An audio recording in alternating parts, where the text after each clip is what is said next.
कल हमारे प्रभारी माननीय पायलट साहब आए और राजीव भवन में चर्चाएं हुई। जो फर्स्ट और सेकंड चरण चुनाव के बाद जो शेष एक चरण हमारा तीसरा चरण, उसके लिए रणनीति तय की गई है ताकि 7 लोकसभा सीट में हम लोग और बेहतर तरीके से लड़ सके और जनता तक पहुंच सके और मजबूती प्रदान कर सके ताकि 7 लोकसभा सीट भी हम लोग जीत सके। इसलिए हम लोगों ने एक प्रभारी जी के साथ रणनीति तय कर ली। जो फर्स्ट चरण और सेकंड चरण का चुनाव हुआ है, ऐतिहासिक चुनाव है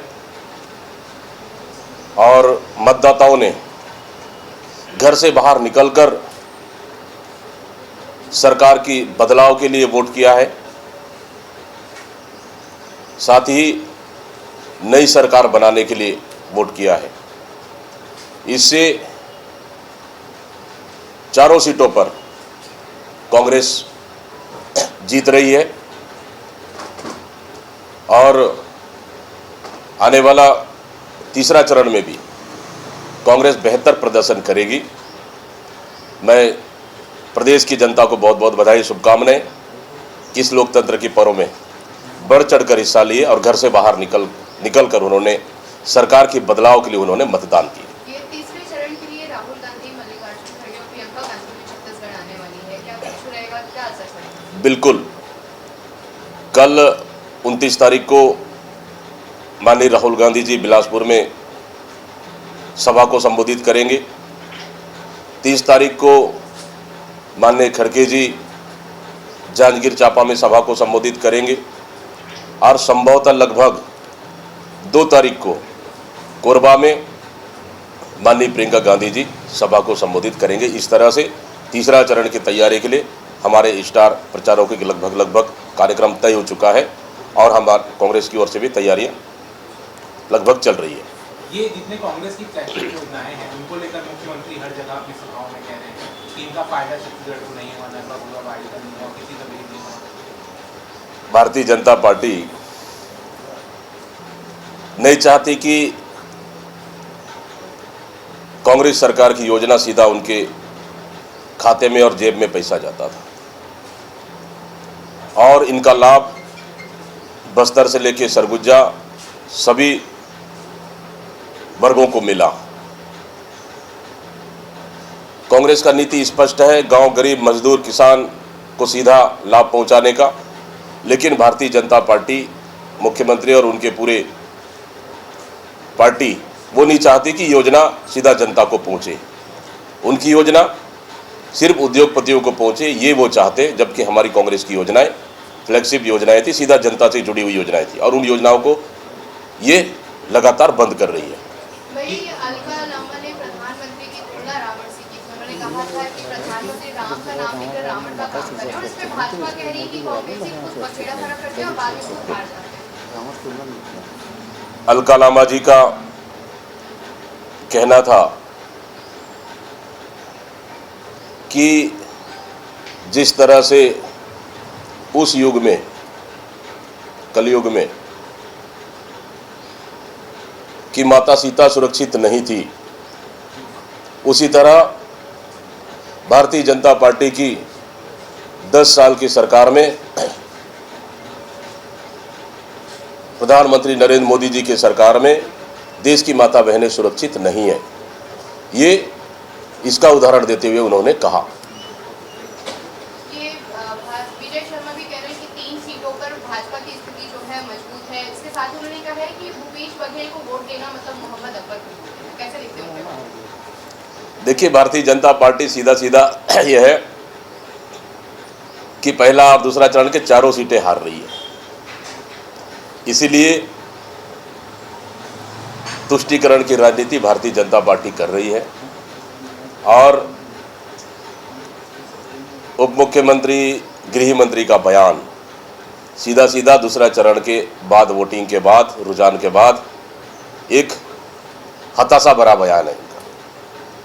ये मंत्री रामविचार नेताम कह रहे हैं कि दंतेवाड़ा में कल पूर्व जनपद सदस्य कांग्रेस नेता जोगा पुड़ियामी की हत्या हुई है, उसकी हम निंदा करते हैं।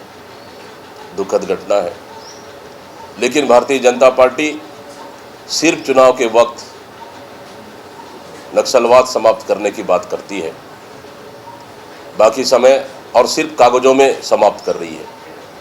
सरकार के पास आप देखेंगे प्रधानमंत्री का बयान अलग, गृह मंत्री का, केंद्रीय गृह मंत्री का बयान अलग, और यहाँ के राज्य के गृह मंत्री और मुख्यमंत्री का बयान अलग अलग है। मतलब सीधा सीधा साफ है कि नक्सल नीति पर भारतीय जनता पार्टी का मनसा साफ नहीं है और स्पष्ट नहीं है। कहीं न कहीं नियत में, भारतीय जनता पार्टी के नियत में खोट है। आपकी सरकार में जब भाजपा नेताओं की हत्या होती थी नक्सलियों के द्वारा, तो आरोप लगाए जाते थे कि टारगेट के लिए करके। अब उनकी सरकार में भारतीय जनता पार्टी सत्ता हासिल करने के लिए कुछ भी, किसी भी हद तक जा सकती है, ये हम लोगों ने देख लिया है। जो टारगेट किलिंग का बात करते थे, आज भारतीय जनता पार्टी के नेता ही सुरक्षित नहीं है, न किसी दल के लोग सुरक्षित हैं। फिर पूछना चाहते हैं कि अगर जब कल दंतेवाड़ा में घटना हुई तो ये कौन सा किलिंग है? क्या टारगेट किलिंग है या कौन सा किलिंग है? भारतीय जनता पार्टी के नेताओं को इस पर जवाब देना चाहिए। चुनावी लाभ के लिए बस्तर को इन्होंने अजायब घर की तरह इस्तेमाल किया, शांत बस्तर को अशांत किया,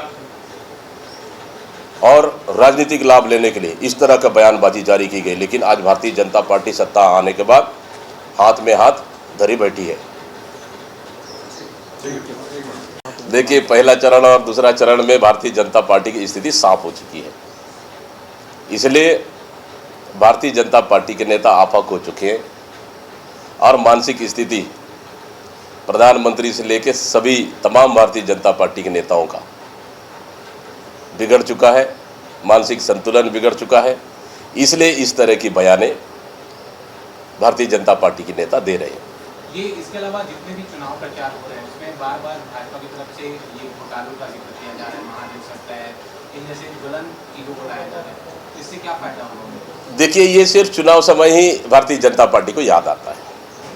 अगर महादेव सट्टा अगर घोटाला है तो महादेव सट्टा सरकार ने बंद क्यों नहीं की? मैं पूछना चाहता हूँ इस सरकार से, क्या महादेव सट्टा से भारतीय जनता पार्टी कहीं चुनावी चंदा तो नहीं आ रहा है? आखिर बंद क्यों नहीं की? हिम्मत है तो बंद करे महादेव सट्टा। चुनावी लाभ के लिए दूसरों के ऊपर आरोप लगाना, ये भारतीय जनता पार्टी से सीखना चाहिए। दूसरे चरण का चुनाव हुआ, उसके बाद प्रधानमंत्री नरेंद्र मोदी ने मुख्यमंत्री को फोन किया, तो क्या लगता है बार बार अपडेट किया जा रहा है यहाँ के सीटों के बारे में प्रधानमंत्री जी के? सीधा सीधा इस समय छत्तीसगढ़ के 11 सीटों में कांग्रेस पार्टी भारतीय जनता पार्टी से ज़्यादा सीटें जीत कर आ रही है। भारतीय जनता पार्टी पूरी तरह से प्रदेश से लेकर केंद्रीय नेतृत्व डर चुकी है। इसलिए प्रधानमंत्री आके छत्तीसगढ़ जैसे राज्य में उनको रुकना पड़ रहा है, और लगातार फीडबैक लेने का मतलब यही है कि भारतीय जनता पार्टी छत्तीसगढ़ में हार मान चुकी है। महादेव सट्टा को लेकर ये शाहिद खान को गिरफ्तार किया गया है, एक्टर है। देखिए, गिरफ्तारी तो हमारी सरकार में भी कई गिरफ्तारियां हुई है, कई कार्रवाई हुई है। एफआईआर और गिरफ्तारियां हमारी सरकार रहते सबसे ज़्यादा हुई है। लेकिन भारतीय जनता पार्टी ये सिर्फ चुनावी लाभ के लिए कभी महादेव सट्टा का नाम लेना, कभी और किसी का नाम लेना, ये सिर्फ चुनावी लाभ लेने के लिए इस तरह का बयानबाजी कर रही है। भाई, उनके पास सरकार है, सब चीज़ें कार्रवाई क्यों नहीं करती? महादेव बंद क्यों नहीं करती? कर देना चाहिए। सर, ये दूसरे चरण के चुनाव में मध्य प्रदेश में जिस तरह गिरावट आई वो 30% में, उसके बाद अमित शाह ने वहाँ के मंत्रियों और विधायकों को कवायद दी कि जिस क्षेत्र में मंत्री कम वोटिंग कराएंगे उनका मंत्री पद छीन लिया जाएगा, और जो विधायक ज़्यादा वोटिंग कराएगा उनको मंत्री पद। मैंने कहा ना कि सीधा सीधा है, सत्ता की बदलाव के लिए इस समय देश की जनता वोटिंग कर रही है। महंगाई, बेरोजगारी और काले धन, नौकरियां नहीं मिली, विकास हुआ नहीं है, इनके नाम से वोट मांग नहीं रहे हैं प्रधानमंत्री जी। इसलिए सीधा सीधा सत्ता की बदलाव के लिए वोटिंग हो रही है। भारतीय जनता पार्टी पूरी तरह से डरी हुई है। इसलिए अमित शाह जी का बयान, इस तरह का बयान अमित शाह जी का आ रहा है।